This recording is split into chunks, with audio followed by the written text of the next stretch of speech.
Welcome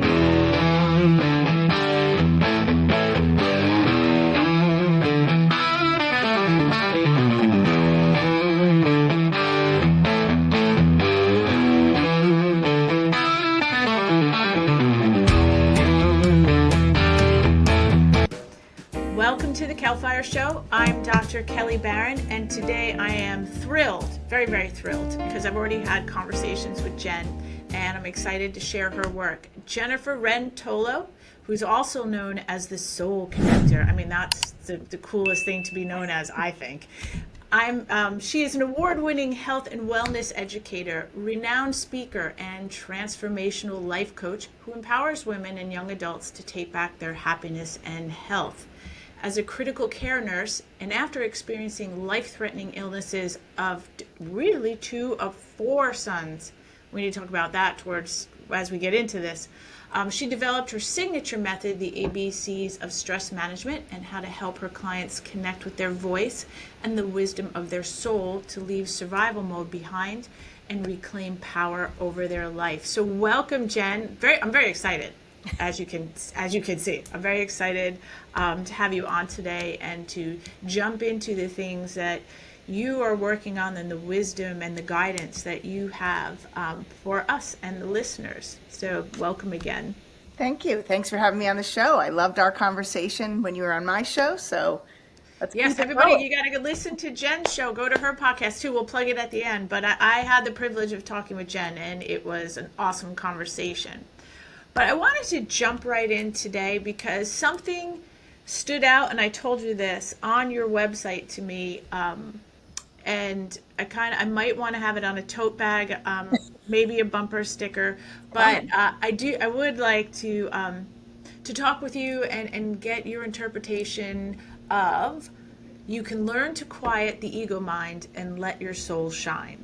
So if you could jump into that, I'd love to hear about that. Well, I think about like society, right? And so many of us are raised with conditioned beliefs. And when we're young, our soul is shining, right? We are just being authentically who we are. And we slowly become conditioned to don't do this because you're going to get in trouble, or don't do this because, so-and-so doesn't like it. Or if you want to fit in here, you have to act this way. And that's all the development of the ego mind. But that starts to really dominate our lives. And it was dominating my life. I mean, that's what I think drives the hustle and the grind and the trying to prove and that energy of proving. I mean, I am a strong and was raised to be, like many of your listeners, I'm sure, and my listeners and my clients, strong, independent women. But that's a survival instinct. That is which is all ego. And when we are in that survival mode and in that ego-driven mindset, which is fear, our ego's sole responsibility is to keep us safe, and it is driven by fear. But really, where our biggest power comes and our most joyful expression comes from when we are being led by our soul, which means that we're quieting down all the exterior noise, the external noise, and we're tuning into the voice of our own being, our intuition, the voice of our soul that's really guiding us and driving us and bypassing that ego that's going, yes, but you're okay, and you're gonna be okay. Do this, trust this. It's the soul-led being, which is innately conditioned and programmed for you, the individual, versus trying to conform and fit in to everything around you that doesn't fit in your soul. I mean, how many of us have sort of done something or been around people and get that feeling like, I just don't fit here, I don't belong here? It's because they're not in alignment with you and your soul being. So, and it's an energy thing, it's a vibration thing. But basically, my shift, and it all started when my kids got sick. I mean, I had a thought, I was very control-centered, right? Like I was a high-achieving, success-minded, success-driven type A girly. And I thought I had all the answers. And I thought that if I did this, then this would happen. And I spent so much time and energy proving and never really allowing myself to get comfortable or to sort of celebrate who I was and where I was because I was always on to the next thing. Well, that's the ego. That is the ego trying to keep you safe, trying to keep you relevant, trying to keep you important. But it's what drains us. It's what creates burnout. It's what can rob us of joy and connection. And it really, like my second son had a massive stroke when he was born. And I was a critical care nurse. I thought I had all the answers. I thought if I do this, then this will happen. If I'm like this, I'll have healthy kids. If I do this, I'll be a healthy person. And I wasn't expecting that. It was a normal C-section. I did everything right with the pregnancy. So that's another thing. When we're ego driven, we're trying to do what's right. We're looking to other people to tell us what the right thing to do is. When really it's ourselves, it's our inner knowing, that soul connection that's going to guide us to what is the right thing for us. And I feel like this was God, the universe way of waking me up and going, okay, stop. Like your child needs you to connect to him, and you need to trust this whole process unfolding and let this soul connection lead you to the next thing. And it did. And everything I learned with that prepared me for when my third son was diagnosed with leukemia. The same day I found out I was having my fourth boy, Wow. I found out my third son had leukemia. And at this point, I knew about energy medicine. I knew about Reiki. I knew how to clear out the negative effects of chemotherapy. I knew about nutrition. I knew about movement. All of the things that I had learned, including trusting my intuition and tapping into my intuition. And, that all kind of saved me, if you will, and helped me save my children. So that's what I mean by quieting the ego mind, which is constantly telling you you're not doing enough, or right, telling you what if, or fear, right? It's leading you down this fear and this stress spiral. And when you learn to kind of pump the brakes on that and quiet it and step back and tune in, which is kind of what my Permission to Pause course is all about, which is giving yourself permission to pause, reset your nervous system, which is keeping you in that ego-driven mode, and then connect with what is it that I need and want right now? What is my body, my mind, my soul telling me right now that's the right thing for me? What are my choices in this moment? What can I control in this moment? And that's when you do that, that's when you live a soul-aligned life. That's when you literally can make choices for your greatest good. What do you say to the women, and there's so many of us out there, that permission to pause seems like the hardest thing they're ever going to have to do? Yeah. Because almost permission to pause is failure in their brain. Yeah, when you're used to being trying to control all the variables in your life, everybody, rarely is it our lives, but it's everybody that we're taking care of.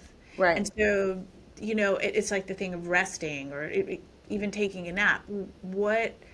How do you speak to that with your clients? I know it's in depth. I know it's very individualistic, but on the surface level. Yeah. Well, I had a client, Kelly, that actually came to me, and she was completely in survival mode. And think about it. How many of us exercise as a form of stress relief? That was me, right? How many of us kind of, even if we didn't get a great night's sleep, we still wake up and we're still grinding because we're supposed to, right? Yep.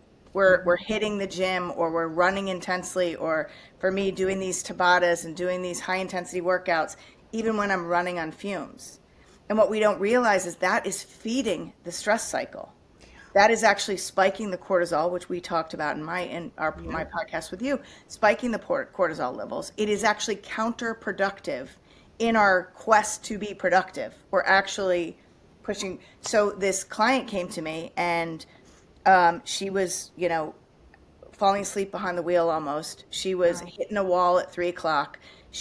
Her hair was starting to come out. She was gaining weight. She was making mistakes at work and really taking much longer to complete tasks than, she thought it was all menopausal, which it's a big part of it, the perimenopause, the brain fog and all that. But she would get about 3 hours of sleep at night and then go run 5 miles. And then she wound up with stress fractures. And she, all of this stuff, which is your mind, your body and soul, they're talking to you constantly. We just ignore them. We're not hearing the whispers until they become screams, right? And so I said to her, well, I think your body is asking you to just pause and give yourself permission to just take a break and maybe do nothing, even if that means just sitting quietly, closing your eyes for 5 minutes. She's like, oh, no. Every minute has to count. Every moment must be productive. So I said to her, what if I told you that taking a pause is actually going to make you more productive? Because in that pause, there's so much going on in that pause. You're resetting your nervous system.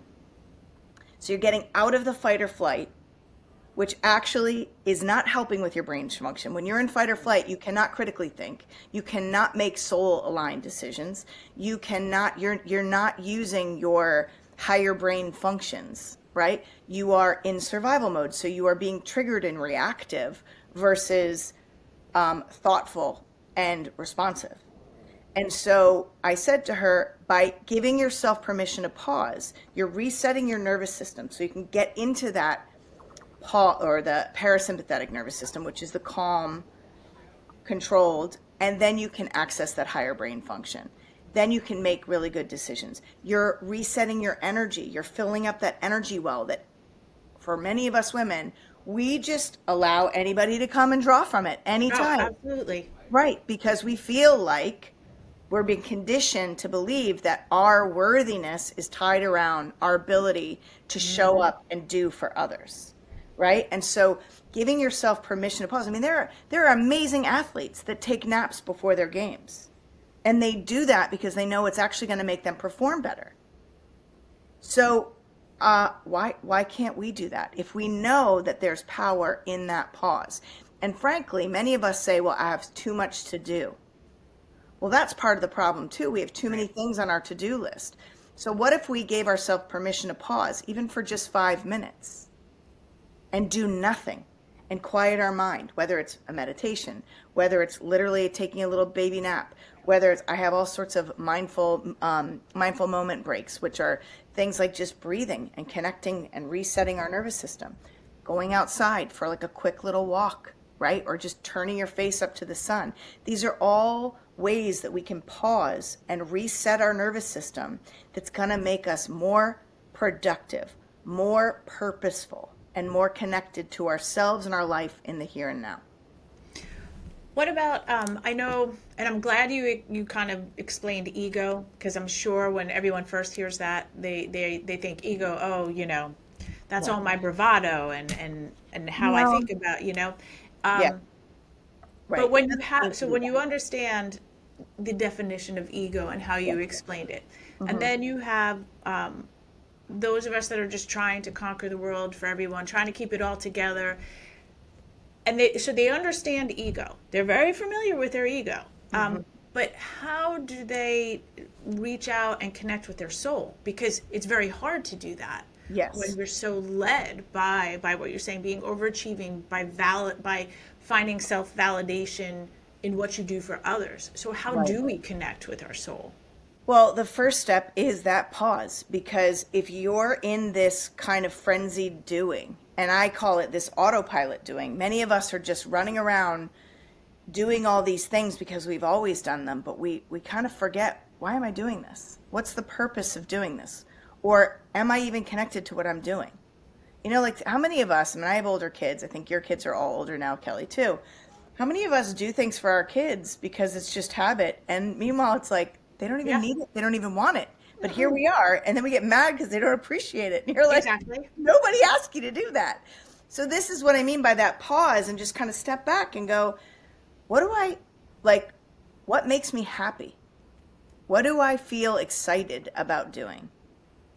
And I think the first step is really in that pause, connecting to yourself first. And that's like, what can I control right now? And I hate to tell you, you can control a whole lot less than you think you can control. We can Oh, I would control agree. ourselves, our thoughts. We can control our thoughts. It's all from awareness, right? Self-awareness. Your thoughts, your actions, your reactions, and your choices, but only in the present moment. Now, how many of us, and this is also the ego, is focused on the future and future outcomes? And so much of what we're doing, right, is to prepare ourselves for the future or to plan a certain future, right? To eliminate uncertainty. That's true too. Right. Very And true. that's, I hate to tell you, but it's impossible. It's impossible. And the more we try to eliminate uncertainty, the more rigid we get. The more rigid we get, the less flexible we are, and the less resilient we are. So if you look at, in fact, I ask all your listeners, think of somebody who you think is such a strong, resilient person. And you think, wow, they really can handle whatever comes their way. Like, think of somebody in your mind, a woman, or even a man, it doesn't matter. But since we're women, let's think of a woman, right? How resilient. And then look at, has it been an easy road, or have they had challenges and uncertainties thrown in their path? It's true.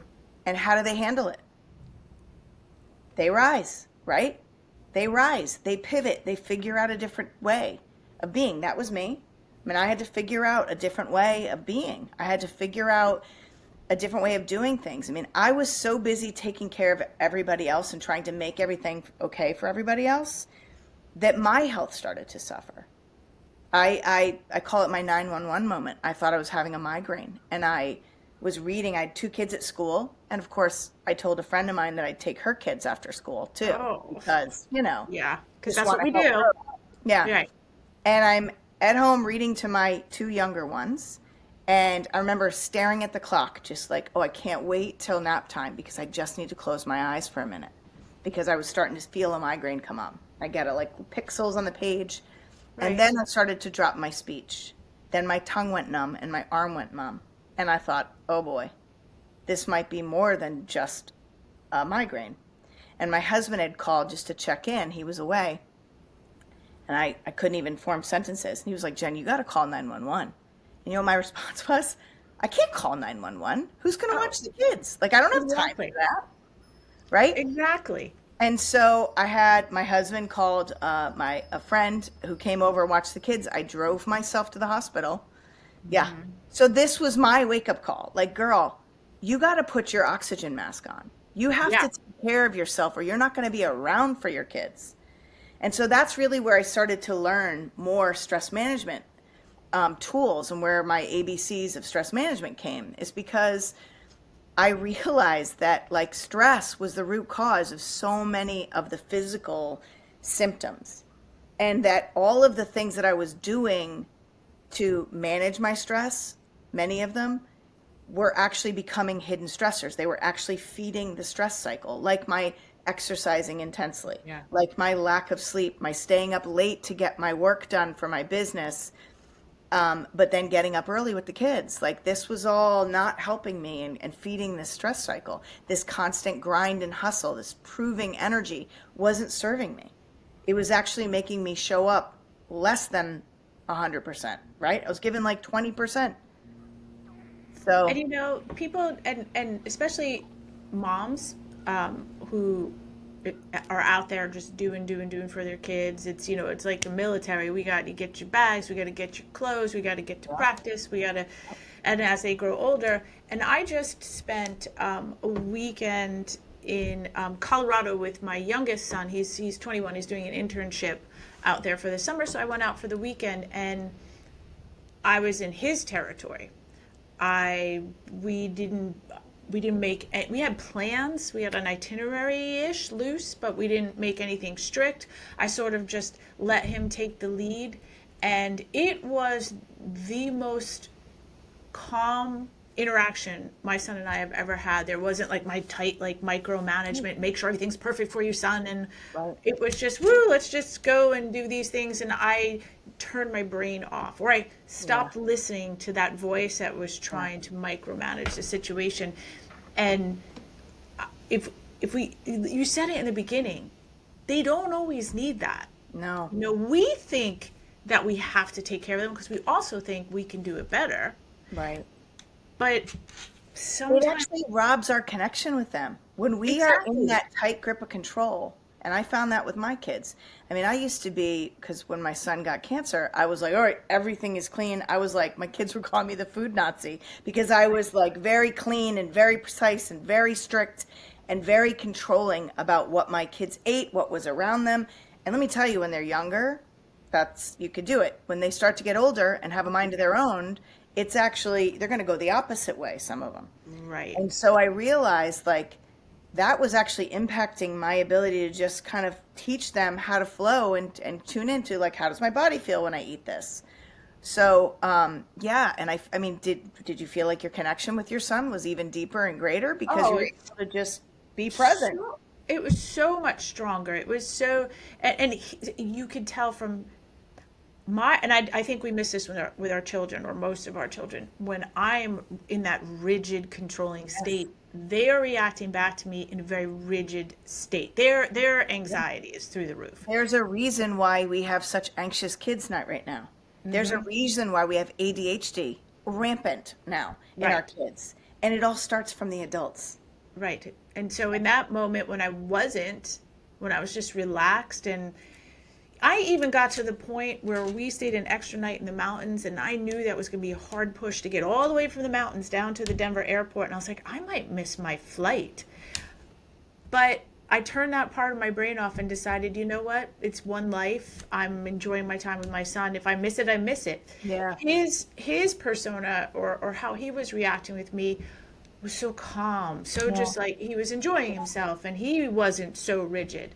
And that was such a big light bulb moment for me. I mean, I knew how I acted could be reflected in my child, but actually seeing it, especially in the adult form, you realize, whoa, if this is happening with a child, it's happening with the people we interact on a daily basis.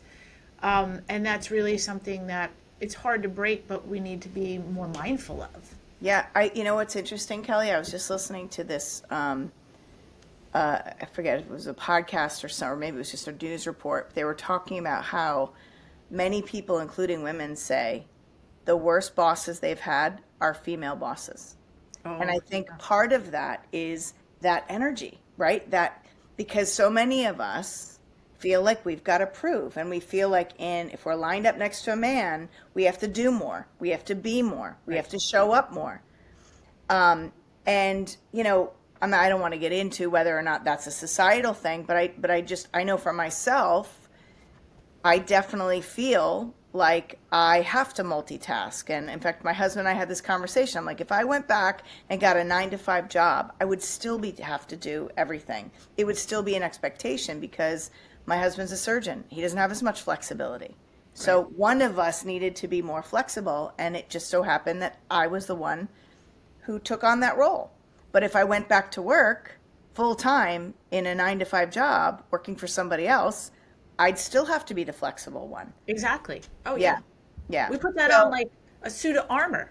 Right. And we wear it with pride, like we are the soldier. Right.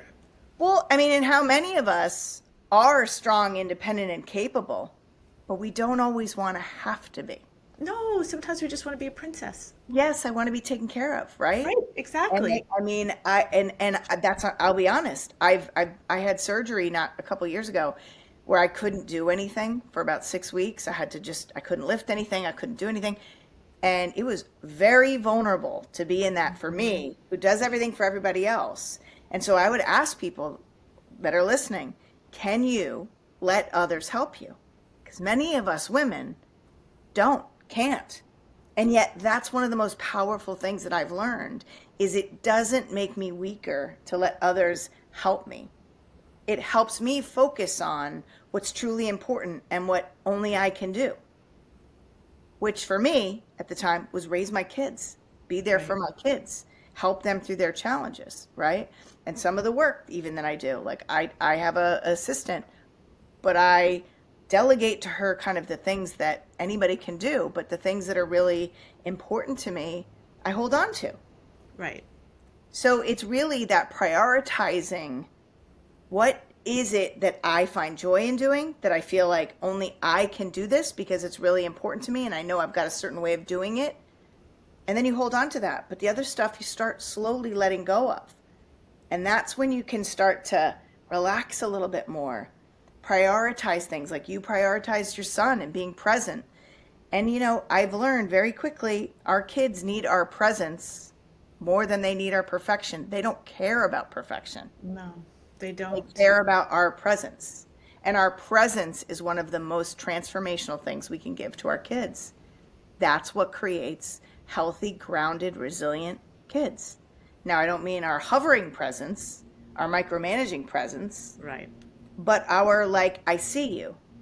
I'm getting to know you as the individual, right? Really, underneath everything, our souls just want to be seen, heard, and understood. That's it. That, you couldn't have said it any better. If we just need to believe that and that it's okay. And I think that we just need to start spending a lot more time looking inward and searching out for what makes us happy. Like you said, prioritizing things that we think we can handle best and bring us joy. Because a lot of times we think we can handle it best because nobody can do it, but anybody can clean a toilet. So we can delegate that one off to a kid. Right. But when you said on your website, it says your greatest power is in your choices and your voice. Can you explain a little bit more about that? Because I think that ties in really beautifully. Yeah. Well, I think a lot of women that I know, including myself at a time, feel powerless over our life. Like life is happening to us, right? And or people, we assume that people expect certain things for us. So then we feel like we don't have choices because this is just what we're supposed to do or what's expected of us. And when we pump the brakes on that and pause and really go, well, is that true? Right? Just simply ask the question of, is that really true? And then we think about, you get to decide. You get to decide how people treat you. You get to decide what you show up for, what you don't show up for, who you show up for, who you don't. You get to decide who gets your time and energy. And once you really discover and figure out how many choices that you have that you don't even think about, like saying yes to something or saying no to something, that's a choice. Right. And there's power because when you're running on fumes and you're saying yes to things because you feel like you're supposed to, that's going to drain you even more and you're not really showing up your best self to those things that you're saying yes to. So by saying no to something, you're saying yes to yourself. You're saying yes to your energy, to refueling your energy. And then maybe when your energy is high, you can say yes to more because you have more to give. But that's a choice. And your voice, how many people don't speak up for themselves? They don't share their opinion or say to somebody, I don't like how you just talked to me. Or, when you say this to me, it makes me feel this. And use their voice, or I need, I want, I would like. It's important to me that. Those kinds of words are very empowering. But many women that I know swallow our thoughts. We swallow things.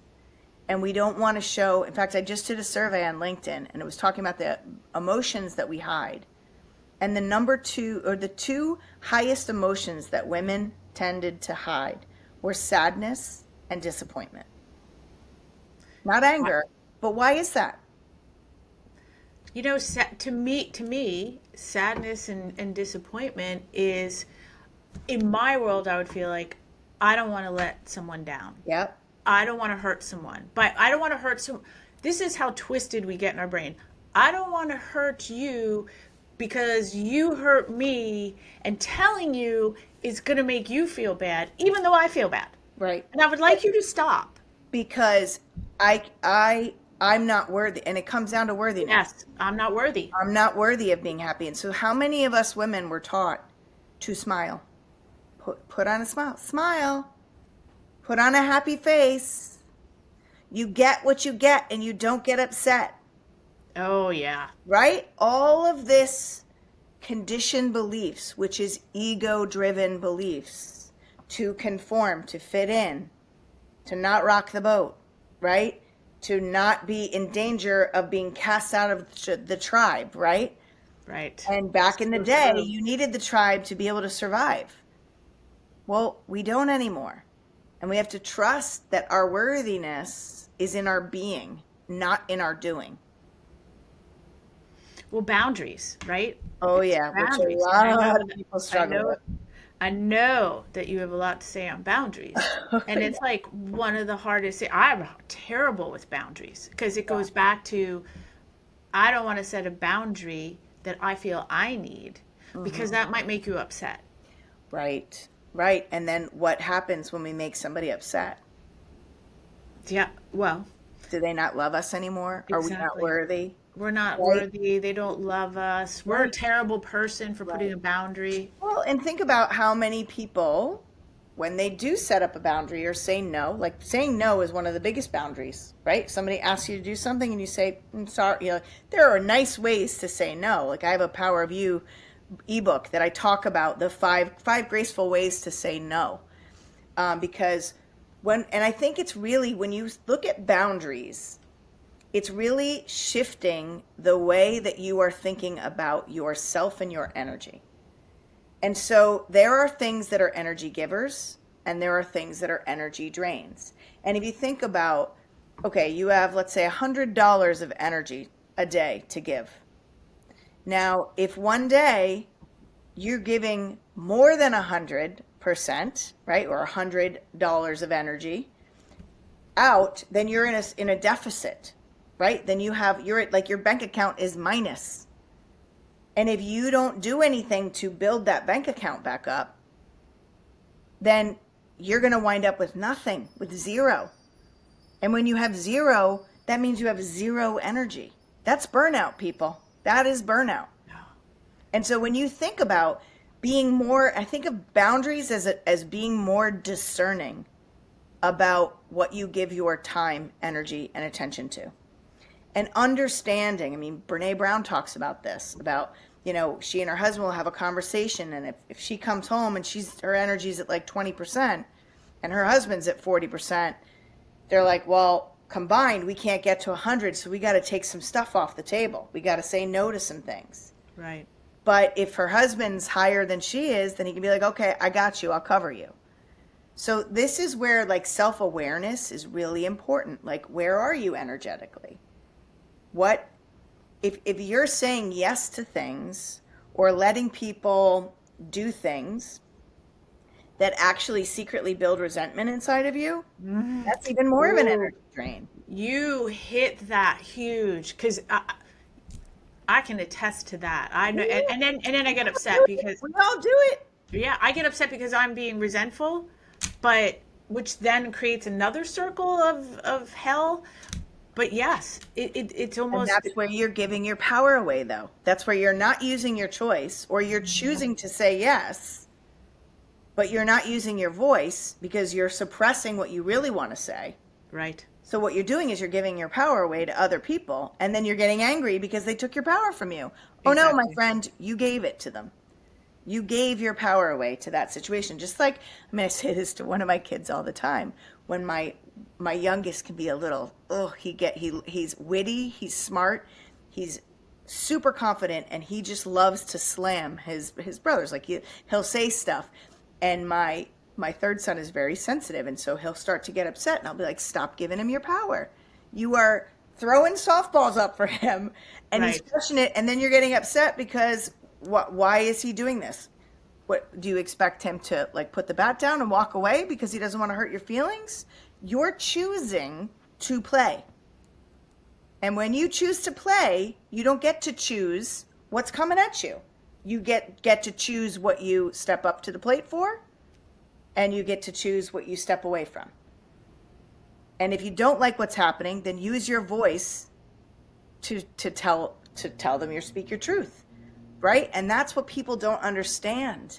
I mean, even, I hate to say it, but in this whole Me Too generation, right, with women, you have a powerful voice.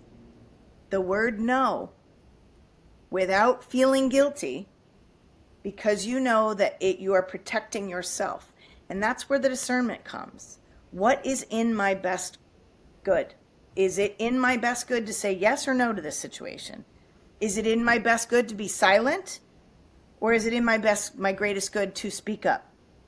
And there are ways that you can speak up that don't have to be bitchy or obnoxious or aggressive. I mean, it's a very unpopular thing that I say, but I talk about the woman and the woe man. The woe man is a very assertive woman who is taking on masculine traits of, that assertive, but like putting people down or not respecting people. That's the woe man.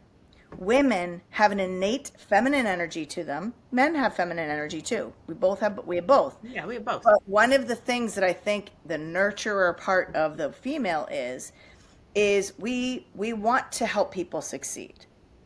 We want to support people, right? We want to build people up. And so when we think about that energy and looking at the greatest good, right? Looking at, okay, what's in the best interests of the group, there's an energy to that. And when we're in survival mode, we're sometimes just doing what's in our greatest because we're protecting ourselves, right? So when we sense threat, I mean, women are pretty awful to other women. And as a nurse, I mean, I was just talking to a client of mine who's a nurse. She was telling me how awful the women are to each other. And I remember that my first nursing job in a cardiothoracic ICU, it was like working with a pack of barracuda that were just waiting for me to make a mistake and jump on it instead of trying to support me for the greatest good of the patients, right? And it always blew my mind. But why is that? It's because we sense threat. We sense somebody else taking over our role as being important. So this is an ego battle, a power struggle. Just had this conversation with a client of mine who's divorced, and she's in a bit of a power struggle with her husband and ex-husband and wants to understand, why am I so angry? And I'm like, well, you don't have boundaries when it comes to the kids because you like that they come to you for everything. You like being the one that they want to be with. You like being that. You're getting something from that. So what is his only power? Money. Right. So there's your power struggle. Right? And so you got to look at, okay, own it. And then you got to look at, okay, what is it that I actually need? Am I going to be okay if he takes some of that money away? It's going to be hard, but I'll be okay. Right? Is it going to be okay if the kids are with him and they don't have an out for me? Yeah, because it's going to make them build their relationship with their father a little bit more. So I need to get out of the way of that. Yeah, that's right? Good. Yeah. Yeah. Yeah. What about when we say, this kind of goes in lines with what you were talking about, boundaries and saying no. Even bigger word, I think, that we say all the time is, I'm fine. Oh. I'm fine. I got it. I'm fine. Or in so many different ways. Either Yes. I'm fine, I can handle this, or are you upset? No, I'm fine. Yeah. Instead of speaking your truth. Yes. It's a mask that we wear, and we love to wear that. And think about it. How many of us women like being the person that's the rock for everybody? The rock has to be fine. Because I remember I had the flu one time, and I am the rock in my family, right? I remember I had the flu one time, and I could not get out of my bed. And my kids were like, what's going on? They were literally, their world was rocked because mom has not surfaced. And they kept peeking in, like, are you okay? I'm like, fine, no, I'm sick. Like, no, I'm not okay. And let me tell you, there's power in that. Because by saying, no, I'm not okay, it means that I'm going to be okay, but you got to give me space to do what I need to do to become okay. Right. Right? And that's a boundary. And literally, I was like, don't open that door. I mean, do not open that door unless you are coming to bring me water or Gatorade or soup or something like that. Do not open that door, right? But that mask of I'm fine, it's fine, why do we wear that? Well, think about it. We don't do anything that we don't gain something from. So that mask of I'm fine, it's fine is people say how strong we are. I was just, as you're saying it, I'm like, I know the answer. I know the answer. And Yeah. you're right. You, blonde in the front. Yeah. I'm like, yes, she's going to say, this is what she's going to say. And it's so Yeah. eye-opening when you Yeah. admit it. It's Of true. course, it is. And that's the thing is we have to then ask ourselves, is it true? Is it true that if I'm not okay, it means that I'm not strong? No, it means you're human. And here's something that I love to say, I'm not okay right now, but I will be. Yes. That is very fair. It is very fair to say. And think about like how powerful it is to be able to like take the mask off, right? Take that mask of I'm fine, it's fine. I have a shirt, by the way, that says I'm fine, it's fine, everything's fine. It's fine. Oh, I know. It's, in raising 4 boys, I'm always like, when a woman tells you she's fine, she's not fine. Just know that. Like, she's not fine. 100%. Best lesson you can teach them. Yes. But, I mean, a lot of the reason for the mask is because we want people to perceive us a certain way. And we think that if we're not fine, or like one of my clients says, I feel like I have to be calm all the time because that's my role, right? And we take on these roles. And the role, obviously, for many of us is the rock, the steady, right? It's not sustainable.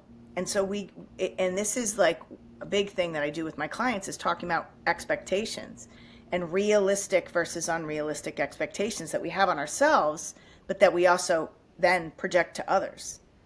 And when we can really examine our expectations and get real with our expectations, that's when we start to slowly take our power back. Because we go, oh, you know what? It's not realistic for me to be fine all the time. It's okay for me to feel however it is that I'm feeling. I mean, right now, energetically, I had this conversation with one of my best friends, and she was like, are you feeling like all over the place right now? I was like, yeah. I said, I have days that I feel like I'm killing it, and I have days that I'm like, you're such a loser. Like, what have you done? Right? And it's this roller coaster ride of life, but that's the way it is. Where we get into trouble is when we attach to those thoughts and feelings, we give them a nice, cozy home, and we start to become them, right? How many of us say, like, I am anxious or I'm overwhelmed? It makes it part of our persona instead of I'm feeling anxious right now. I'm feeling overwhelmed right now. We can change that. But when we take it on as being part of our being, like, I am fine. Right? Or I am a rock. Exactly. Okay, great, you are. And when you have moments that you're not, it doesn't mean you're not a steady, comforting, stable person, right? I mean, I had a client that said she was so stressed about keeping her house in order because she was worried about other people coming into her home and thinking she didn't have her shit together. And I was like, well, do you have your shit together? She goes, I mean, I think I do. I was like, okay, but so do the piles over in the corner in your dining room that you don't want people to see, or the messiness of your basement, does that mean you don't have your shit together? She's like, well, no. I'm like, now let me ask, people that have very pristine homes, what are they spending all their time and the attention on? Appearances. Right. Not on living. So are they happy? I would rather be messy and happy. Right. Yes. Pristine and miserable, right? And that's a choice. But you got to ask yourself why. And then these thoughts that come in, is that true? Is it always true? That's Byron Katie's work. But powerful questions to ask yourself to start just questioning this autopilot thinking and doing that we get in. I think, and this is my opinion, but I think somewhere along the way, women as a whole, we lost that softness that we had. Yes. I mean, women are so like, we're beautiful creatures. We move differently. I mean, I move like an elephant, but that's okay. That's wounded. But we lost that sort of that almost softness. fairy tale, if you will, female, goddess. And because I feel like somewhere along the way we said, Well, we're absolutely 100% we're the nurturers. And then we also decided, and we're going to be the providers too. Yeah. So we're going to do both roles. And I Yeah. think that's where things really started to go haywire. I don't know if it's just evolution, technology, all these things that happened to us, but somewhere along the way we just lost our softness, I feel. I think it's women trying to compete with men in different roles, right? And I think that it was interesting. There was just an article in the Wall Street Journal that was talking about, and the title of it was "Conservative Women Who Have It All," which I think is kind of a silly topic because I think this is universal. Doesn't matter what political view you have. Correct. I think that there are women that are trying to have it all. I think the difference is maybe conservative women have more faith-based, in some of what they're doing. However,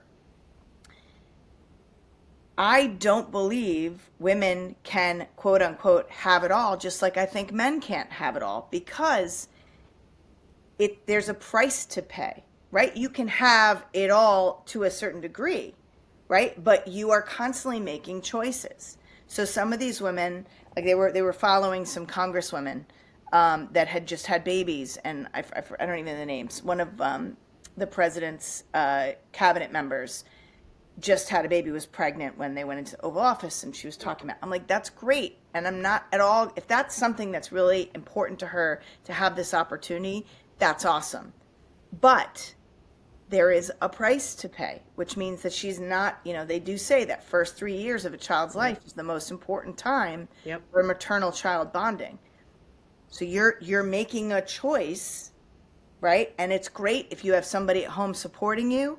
Correct. A spouse at home. Like I made the choice in our family to back off on my work and career kind of goals so I could be present for my kids, because I knew with the challenges going on, they were going to need somebody to be more present. And my husband's job just didn't afford that. He travels, he's a surgeon and he's got crazy hours. And so I had to be the one to be flexible. But it was a choice. And the price was I didn't have the success in my career that I had wanted. Right? So I feel like it's okay for us to want to have work-life balance. It's okay for us to want to be mothers if we want to, or not be mothers and focus solely on career and get to a certain level in our career. That's great. But like Dolly Parton, for example, she did not have children because she was like, I couldn't be the kind of mother that I would want to be because my career was really important to me. Barbara Walters, the journalist, said the same thing. And so you can't. So I would disagree. You can't have it all. But I think women are still being fed this story or this idea that they can have it all. I mean, the whole Barbie movie, they had this whole monologue about, Right. Women and the paradox, because it is a paradox. We're wanting this, but we're wanting that, and yet we realize you can't have both 100% of the time. Now, you can focus more on your career for some of the time and then more on your kids when they need it, but you get to choose what you're prioritizing in the moment, and that's the important piece. But understanding that to try to give 100% to everything is impossible. And that's where the softness goes away, because we start to get edgier, because we start to get burned out, and we start to get more protective, more threatened. That's when, because the ego starts to get louder and louder and louder, and we get farther away from the soul. Well, I think just that one statement, your power is in your choice and your voice, pretty much sums up everything we just talked about. Yeah. Now we all just have to believe that for ourselves and put it into practice and make it a part of our daily lives now. And I think it's a consciousness too, Kelly, if I could just add that. It's a consciousness, Sure. and understanding, what am I choosing? Right? What am I choosing? If you find yourself stuck and you find yourself upset about something or getting resentful about something, ask yourself, what choices did I make? Did I speak up? Or did I silence my voice? And that's the awareness piece is the first step.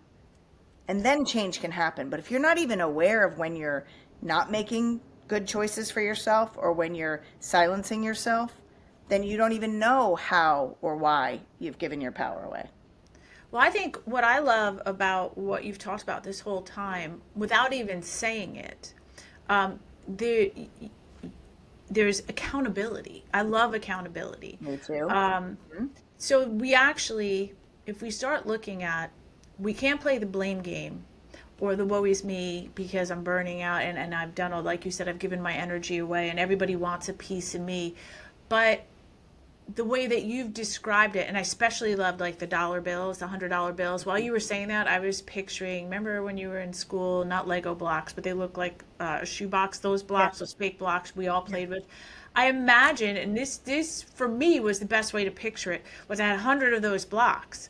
And once there's no more blocks, there's no more blocks. So then you start to look at, I got to be really careful with when and how many of these blocks I give away because I want to end with none.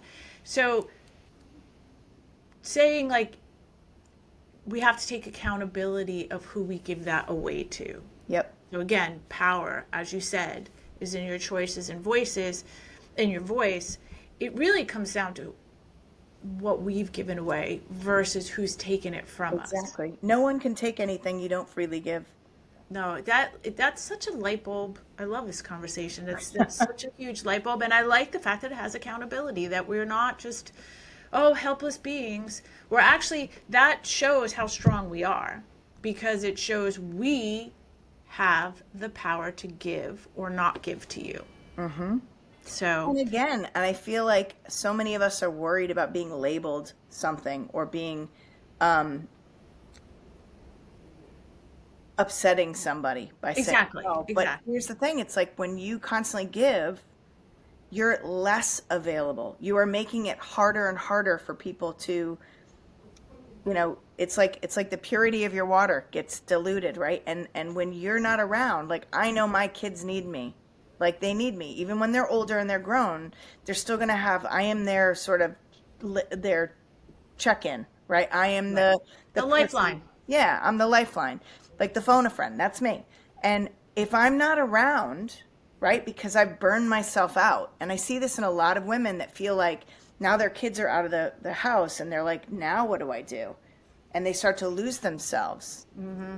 But part of it is because their connection to their kids was around their doing for their kids versus the soul connection with their kids. Correct. That will never go away when you connect on a soul level with somebody. Yes, their identity. Their identity was what they did for their family, their kids, their spouses, partners. Right. That becomes their identity versus themselves. And when you're feeling low energy and you're feeling drained and you're feeling resentful, that is your soul telling you, check in. It's like in a car, right? When you're driving a car, your car is your body, the engine is your brain. Well, that check engine light is your soul. And it's telling you, like, okay, I need some attention. I need you to pause. I need you to reset and reconnect. Because that's such a good metaphor, because what do we all do, especially women? Ooh, check engine light. If I don't stare at it, it's just going to, maybe when I turn the car off and turn it back on, it's going to be gone. Right. Or we ignore it. And that's the thing. Right. When you ignore it, that's when things go wrong, right? Some people get unhealthy. I mean, I've seen women with cancer and different things later in life because they prioritize everybody else but themselves. Oh, absolutely. Yeah. If we did more research into that aspect of it, which is very hard for people because that's more on the spiritual. You can't grab it. It's not tangible. It's not super scientific. So it's hard for people to even say, again, that might be a failure if it's not scientific, but we believed in that. Well, that might not be right. Someone might think something about us. Quantum physics. It's all quantum physics. Mm-hmm. Honestly, I mean, Bruce Lipton is like the king of this. I feel like if you look at any of Bruce Lipton's, he wrote a book called The Biology of Belief, and it's like the power of your thoughts, power of what you focus on. So energy flows where attention goes. Manifest. Yep. Manifest your best life. Exactly. Well, Jen, thank you so much for coming on today. I literally could sit on here for like 10 hours with you, just keep rolling and talking. Where can everyone find you? Website, social medias, you have programs. Give us the lowdown. Yes. So my website is Jennifer Wren, W-R-E-N, like the bird. So JenniferWrenTolo.com. That's my website. You can follow me on Instagram. It's at Jen Wren Tolo. On my Instagram, there is a link in my bio, and you can find all of my courses there. You can find all of my courses and programs on my website. I have the Permission to Pause, which is recently launched. It goes through my ABCs of stress management. It's for people that are in that survival mode, have trouble relaxing, wearing that mask of I'm fine, it's fine, and it's sort of giving yourself permission to pause so you can connect to your soul and the wisdom of your soul. I have, private coaching. I have my podcast, Simple Awakenings, which I'm changing the name of soon. But all of that, you can find me. Yes. Well, I'm thinking about a woman in balance, or women in balance, as the name. That's good. Or it's fine, I'm fine, you're fine, it's all fine podcast. Right. But are you? Are you really fine? I know. I said it with 3 E's, so that really changes the definition of what it means. It's fine. Or 3 eyes, yeah. Yeah, or an umlaut on the top, because that makes it fancy. Well, I encourage everyone to seek out Jen, look at her social media, her website. She has some very powerful things to say. Again, I could have sat on here for hours just talking back and forth with you. But I want to thank you again so much for coming on the show, and thank you to everyone for listening. Find Jen, and we will talk to you soon. Have a great day. Thanks, everyone. Thank you, Kelly.